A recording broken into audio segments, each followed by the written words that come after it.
First ever factory outlet Mukunda jewellery KPHB Kothapet Khammam Somajiguda Hanamkonda. అంతర్జాతీయ మహిళా దినోత్సవ శుభాకాంక్షలు గారు. మహిళా దినోత్సవ శుభాకాంక్షలు జయ. సుమన్ టీవీ ప్రేక్షకులందరికీ, ముఖ్యంగా మహిళలందరికీ happy women's day. Women's day అనగానే చాలా కార్యక్రమాలు జరుగుతూ ఉంటాయి. మీరు నేను కూడా వెళ్తూ ఉంటాము. మనం కూడా స్పెషల్ ప్రోగ్రామ్స్ చాలా చేస్తూ ఉంటాం. ప్రతి సంవత్సరం మాట్లాడుకుంటూనే ఉంటాం కదరమ్మ గారు. ఈ విమెన్స్ డేకి ఈ సంవత్సరం నుంచి మనలో ఎలాంటి మార్పులు వస్తే బాగుంటాయి, ఎదుటివారి దృష్టి కావచ్చు, మన వైపు నుంచి కావచ్చు, మనం ఎలాంటి మార్పులు చేర్పులు చేసుకొని సమాజంలో ముందుకెళ్తే బాగుంటుంది అని మీరు భావించారమ్మ గారు? ఏటా కొత్త కొత్త మలుపులు వస్తూనే ఉన్నాయి జయ.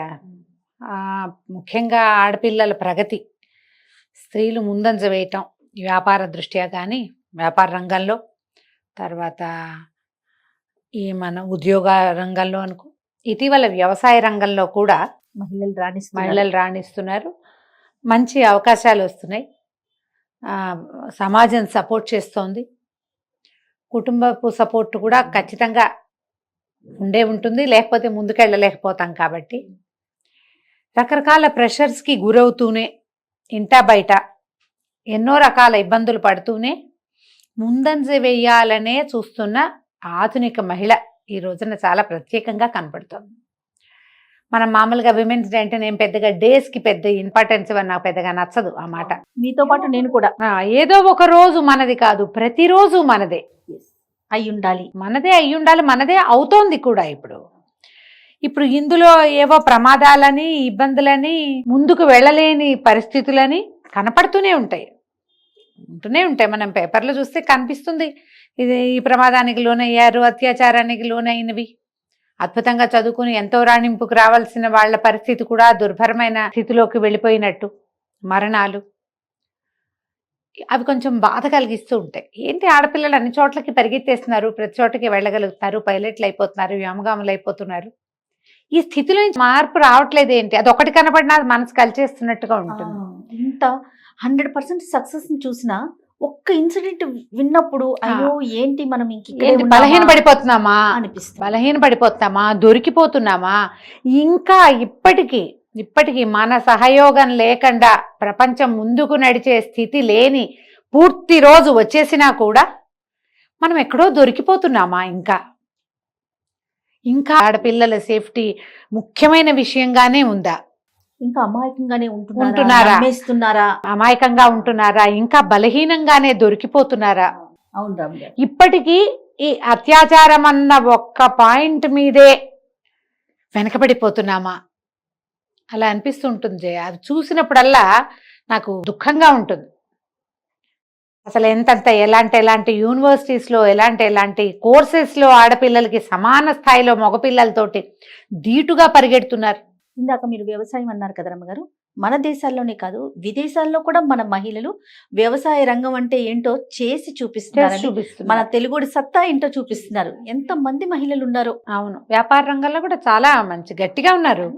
ఇన్ని ఉండి ఎక్కడో ఒక చోట చిన్న పిల్లో, ఒక చదువుకున్న అమ్మాయో, ఓ వ్యాపారవేత్తో, ఒక వృత్తి విద్యా నిపుణురాలో, ఇవన్నీ కాకపోతే ఇళ్లల్లో ఉన్నవాళ్ళు దౌష్ట్యానికి దొరికిపోతున్నాం. ఇప్పుడు మనం దొరికిపోవటమా, అవతల వాళ్ళు దౌష్ట్యాలు మానుకోకపోవటమా?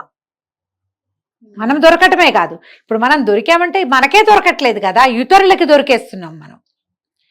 అవతల వాళ్ళు ఎందుకు తమతో సమానంగా రాణించగలిగే సహాధ్యాయునో లేకపోతే సహోద్యోగినో సహించలేకపోతున్నారా వీళ్ళు? అలా అనిపిస్తుంది. అంతేగా, అంత ఓర్చుకోలేని తనం ఎందుకుంటోంది? ఇలా చంపేసైనా, నాశనం చేసేసైనా, ఎందుకు పనికిరానితనంగా చేసేసైనా ఏమిటి ఈ శక్తి చూపించేది? తెల్లారు లేస్తే ఆడవాళ్ళు లేనిదే సాగదే, అమ్మ లేనిదే నువ్వు లేవు, పెళ్ళాం లేనిదే నీ కథ నడవదు, పిల్లలు లేనిదే నువ్వు ప్రూవ్ అవ్వవు. పూర్తిగా ఆడవాళ్లతోటే కదా జయ. ప్రతి చోట స్త్రీ అవసరం ఉంది కదండి. మరి ఎందుకు తమతో పాటు నడవాల్సిన వాళ్ళని, తమతో పాటు ముందుకు రావాల్సిన వాళ్ళని ఎక్కడో చోట ఇలాంటిది ఏదో ఒకటి చేసేసైనా వీళ్ళని వెనక్కి దూసేయాలనే ధోరణిలో ఇంకా ఉన్నారా వీళ్ళు? వాళ్ళకి నేర్పాలేమో అనిపిస్తుంది జయ నాకు. మన మగపిల్లలకి మన ఇంట్లో ఉన్న అబ్బాయిలకి, మనతో పనిచేసే వాళ్ళకి, మన సబార్డినేట్స్కి, నీతో పాటు ఉన్న స్త్రీని నీతో సమానంగా నువ్వు ఎంత గౌరవం, ఎంత మర్యాద, ఎంత విలువ కావాలనుకుంటావో అదే మర్యాద, అదే గౌరవం, అదే విలువ నీతో పాటు ఉన్న స్త్రీలకి ఇవ్వటం నేర్చుకో అని చెప్పాలి. అది ప్రతి అడుగడుగున ప్రతి చోట, ఒక ఉద్యోగంలోనే కాదు, ఒక ఇంట్లోనే కాదు, ప్రతి చోట ఎక్కడ ఏ పాత్రలో ఉన్నా ఆ స్త్రీకి సరైన గౌరవం ఇవ్వాలి. మీరు ఏది కోరుకుంటున్నారో తను కూడా అదే కోరుకుంటుంది, అదే కోరుకుంటారు. అని చాలా మంచి వ్యాలిడ్ పాయింట్ రమ్మగారు. ఇది మాత్రం ఎందుకు మనకు అక్కర్లేదు, ఇది మనకు అవసరం లేదు అని మానేసేందుకు? ఇది మనం 100 ఏళ్ల వెనకబడి లేం కదా, లేము. ప్రతి పోటీ పరీక్షలోనూ ఆడపిల్లలు తమ పూర్తి శక్తియుక్తులు ప్రదర్శిస్తూ ఉంటే, ప్రతి చోట వాళ్ళ వంతు వాళ్ళ గ్రాప్ చేసేసుకుంటూ ఉంటే మీరు ఎందుకు వాళ్ళతో పాటు ముందుకెళ్ళరు? వాళ్ళని మీతో పాటు ఎందుకు ముందుకు తీసుకెళ్ళరు? ఎందుకు గౌరవించరు? ఈ గౌరవం మనం అడిగితే రాదు జయ, నేర్పితే వస్తుంది. 100% నేర్పాలి ప్రతి తల్లి. ఈ ఉమెన్స్ డే రోజున మనం చేయవలసింది ఏంటంటే, ఏడుస్తుంటే ఆడపిల్లలాగా ఏడుస్తున్నావు లాంటి మాటలు అనకండి. ఆడదానిలాగా చేతకంతనంగా ఉన్నావు అనద్దు. ఆడాళ్ళు చేతకాని వాళ్ళు కాదు. ఆ చేతకాని వాళ్ళైతే నువ్వు ఎట్లా పుట్టేవు? నువ్వు ఒక ఆడది చచ్చితేనే బతికేవు, పుట్టేవు నువ్వు.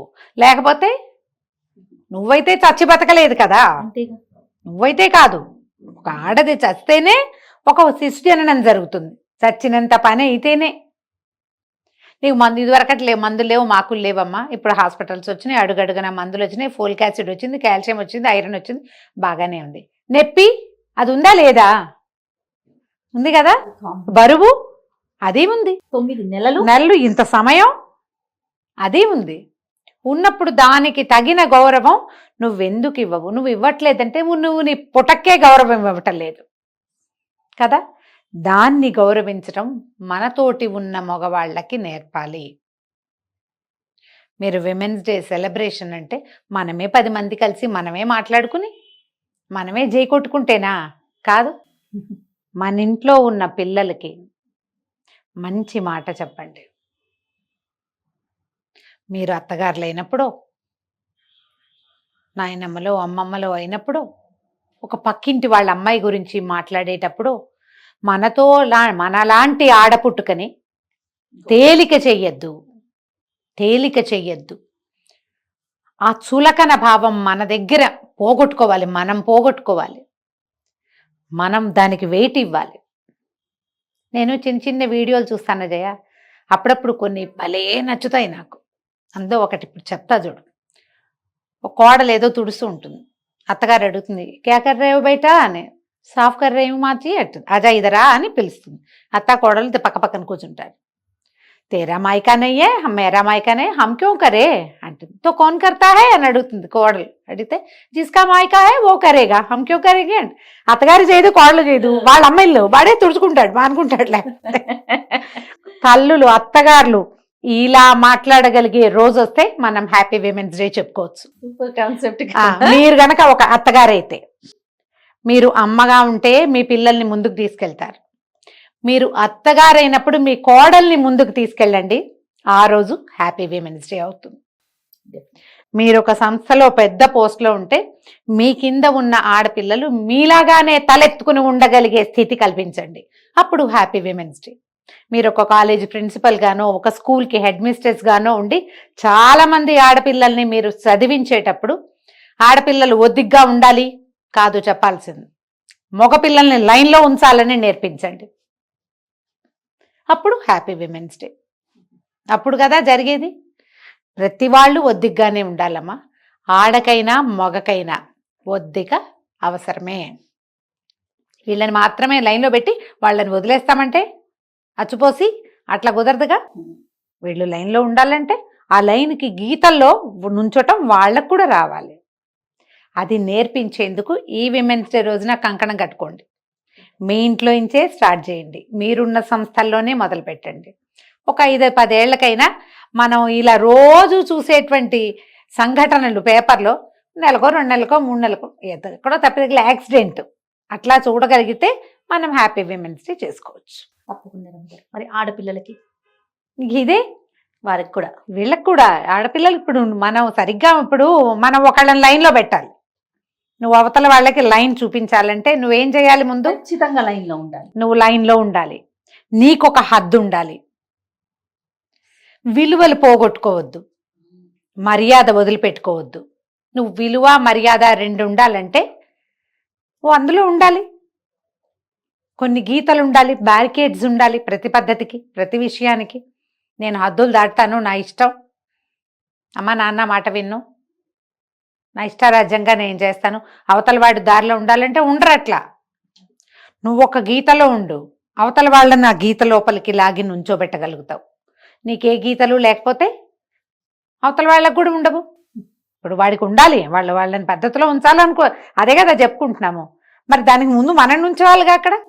మనకి కూడా కొన్ని హద్దులు, సరిహద్దులు, పద్ధతి, విధానము, ఎథికల్గా ఉండటము, ఇది బై ప్రాక్టీస్ రావాలి జయ. సడన్గా పెద్దవాళ్ళం అయిపోయాక ఏమిటో వచ్చేదు, ముందు నుంచే ఉండాలి అది. కనీసం ఈ విషయంలో నేను ఇలా ఖచ్చితంగా ఉంటాను, నేను సరైన పనే చేస్తా, చెడ్డది చెయ్యను, ఎవరితోటైనా ఒక మాట అనిపించుకోవడానికి సిద్ధంగా ఉండను. నేను అసలు మాట అనేదాకా రావద్దు, అసలు ఆ ధోరణి ఉండాలి. ఉంటే మనం ఎప్పుడు హ్యాపీ విమెన్స్ డే చేసుకోగలుగుతాం. ప్రతి రోజు మనదే అవుతుంది. అంతే కదా రమ్మగారు. ధైర్యంగా ఉండటం, ఏ కష్టం వచ్చినా సరే నిలబడి ఉండటం, ప్రతి సమస్యకి ఒక పరిష్కారం ఉంటుందని ఆలోచించటం. అంతే కదా రమ్మగారు. రీసెంట్గా నేను సోషల్ మీడియాలో ఒక చిన్న న్యూస్ చూశానండి, ఈ సందర్భంగా మీతో షేర్ చేసుకుంటాను. ఒక అమ్మాయి, ఆదిలాబాద్లో ఉన్న ఒక అమ్మాయి, తలసేమియా వ్యాధితో పుట్టినప్పటి నుంచి తనకు ఆ ఇష్యూ ఉంది. మరి మీరు చూసారో లేదో, ఓకే, ప్రతి 15 రోజులకి ఒకసారి తలసేమియా అంటే బ్లడ్ మళ్ళీ ఎక్కించుకుంటూ ఉండాలి కదా. పేరెంట్స్ అట్లాగే పెంచారు, పెద్దదయ్యింది. పక్కింటి అబ్బాయి ఇష్టపడ్డాడు ఈ అమ్మాయిని, పెళ్లి చేసుకుంటానని అడిగాడు. వీళ్ళ పేరెంట్స్ డాక్టర్ రిపోర్ట్స్ ఇచ్చి, బాబు ఇది మా అమ్మాయి పరిస్థితి, అయినా సరే నువ్వు చేసుకుంటానంటే మీ పెద్దవాళ్ళని ఒప్పించి తీసుకురా, అప్పుడు పెళ్లి చేస్తామన్నారు. వాళ్ళ పెద్దవాళ్ళని అడిగితే అబ్బాయి తరపున అసలు ససేమిరా అన్నారు. అయినా సరే ఈ అమ్మాయికి ఈ వ్యాధి ఉన్నా సరే నేను ఈ అమ్మాయిని ఎట్టి పరిస్థితుల్లో పెళ్లి చేసుకుంటానని చెప్పి అతను పెళ్లి చేసుకున్నాడు. నాకు తెలిసి, అంటే నేను స్టోరీ చదివిన దాన్ని బట్టి ఫైనాన్షియల్గా కాస్త బెటరేనేమో అనిపించింది. ప్రతి 15 రోజులకు ఒకసారి యాజ్ యూజువల్ తన చెకప్స్ కానీ బ్లడ్ ఎక్కించుకోవటం కానీ జరుగుతూ ఉంది. అయితే ఈ అమ్మాయికి తల్లి కావాలనిపించింది. డాక్టర్స్ ఏం చెప్పారు, నువ్వు తల్లి అయ్యావంటే గనక పుట్టే బిడ్డకి ప్రమాదం, 15 రోజులకు ఒకసారి బ్లడ్ ఎక్కించుకోవటం అనేది చాలా రిస్క్తో కూడుకున్నది కదా. అయినా సరే ఎట్టి పరిస్థితుల్లో నేను తల్లినై చూపించాలంటే ఫస్ట్ కేసు అంటారు అమ్మగారు, తలసేమియా బాధితులు ప్రెగ్నెన్సీ రావటం. 3 months వరకు అసలు ఎవరికి చెప్పొద్దని చెప్పారంట డాక్టర్స్. ఎక్కడ నువ్వు షేర్ చేయొద్దమ్మా అని ఇంట్లో వాళ్ళకి కూడా చెప్పకుండా ఉంచి, తర్వాత 3 months తర్వాత నేను ప్రెగ్నెంట్ అని చెప్పి హాస్పిటల్లోనే ఉండి ఒక బిడ్డకి తల్లి అయ్యింది రమ్మగారు. 36 సార్లు ఆ అమ్మాయి ప్రెగ్నెన్సీలో బ్లడ్ ఎక్కించుకుందట. 36 సార్లు. అంటే నేను ఇప్పుడు ఈ విషయం ఎందుకు చెప్తున్నానంటే, విల్ పవర్ చూడండి. తను ఎట్టి పరిస్థితుల్లో నేను తల్లినై చూపించాలి, డాక్టర్ల సహకారం కూడా, అది చూడండి. ఆ విల్ పవర్ అంటే ఎలాంటి సమస్య ఉన్నా కూడా మనము నిజంగా జయించగలము అనుకుంటే దాన్ని ముందుకు తీసుకెళ్ళగలుగుతాం. అంటే మనకు ఉండాలి ఆ రకమైంది. డాక్టర్ గారు కింద ఒక చిన్న లైన్ ఇచ్చారనమాట, మా మందులు 40% పనిచేసినాయి, ఆ అమ్మాయి విల్ పవర్ 60% పనిచేసింది. అంటే మనోధైర్యానికి మించిన మందు లేదు. ఆడపిల్లలకి ఈ అమ్మాయి బెస్ట్ ఎగ్జాంపుల్. తను చనిపోతుంది, ఒకవేళ చనిపోయినా పర్వాలేదు కానీ నేను ఒక బిడ్డకి తల్లినవ్వాలి అనే ఆ కాన్సెప్ట్ ముందుకు తీసుకెళ్ళింది. చాలా హ్యాపీగా అనిపించింది ఆ స్టోరీ చదివినప్పుడు.